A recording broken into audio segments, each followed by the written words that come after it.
महाराष्ट्र में बीते कुछ दिनों से सियासी उठक बैठक जारी है। पिछले 2 दिनों से राष्ट्रवादी कांग्रेस पार्टी यानी एनसीपी सुर्खियों में बनी हुई है। जारी कलह के बीच पार्टी राज्य के नए उप मुख्यमंत्री अजीत पवार ने मंगलवार को शहर में पार्टी के नए ऑफिस का उद्घाटन किया। एनसीपी का ये नया कार्यालय मुंबई में मंत्रालय के पास ही है। इस उद्घाटन के बीच एक दिलचस्प घटना सामने आई। जैसे ही अजीत नए दफ्तर का उद्घाटन करने पहुंचे, पता चला कि दफ्तर की चाबी ही गुम हो चुकी है। फिर क्या था, अजीत और उनके काफिले को काफी देर तक कार में ही बैठकर इंतजार करना पड़ा। घटना को लेकर दावा किया गया है कि इस बंगले में उद्धव ठाकरे गुट के शिवसेना नेता अंबादास दानवे रहते थे और उनकी पीए चाबी लेकर गुम है। देखते ही देखते ऑफिस के बाहर अजीत के समर्थकों की भीड़ जमा होने लगी। समर्थकों ने जोश में आकर चाबी का इंतजार करना उचित ना समझा और धक्का मारकर दरवाजा खोल दिया, जिसके बाद सभी लोग ऑफिस के अंदर जा पाए। चाबी न मिल पाने की वजह से सभी कार्यकर्ता बेहद नाराज थे और इसके चलते चाबी को लेकर ऑफिस के बाहर हंगामे जैसी स्थिति देखनी पड़ी। आपको बता दें कि इस समय एनसीपी 2 खेमे में बंट चुकी है।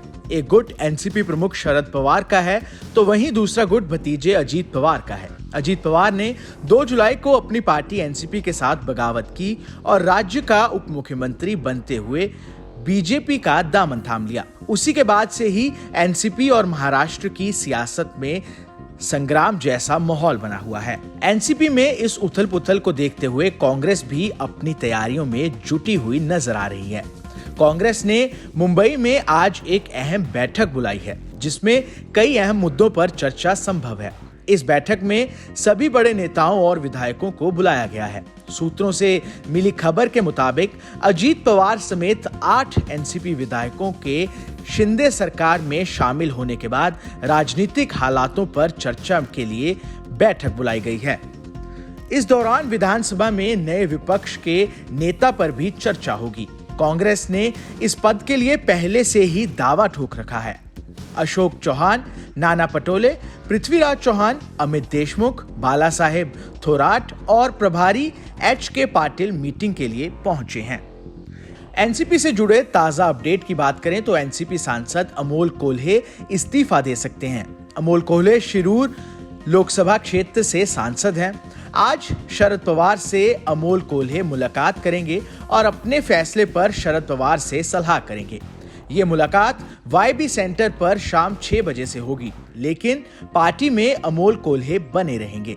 शरद पवार के साथ अमोल कोल्हे संगठन का नाम करेंगे। अजीत पवार और 8 मंत्रियों के शपथ विधि के समय राजभवन में अमोल कोल्हे उपस्थित थे। कल ट्वीट कर अपनी निष्ठा शरद पवार के प्रति जाहिर की थी। सत्तारूढ़ गठबंधन में शामिल होने वाले एनसीपी के 8 अन्य विधायकों में शरद पवार के वफादार रहे छगन भुजबल और दिलीप वलसे पाटिल भी शामिल हैं। राज्य की 288 सदस्यीय विधानसभा में कांग्रेस के 45 और एनसीपी के 53 विधायक हैं। अजीत पवार खेमा और बीजेपी का दावा है कि उन्हें राकांपा के 40 से ज्यादा विधायकों का समर्थन प्राप्त है। Bureau report, news nation.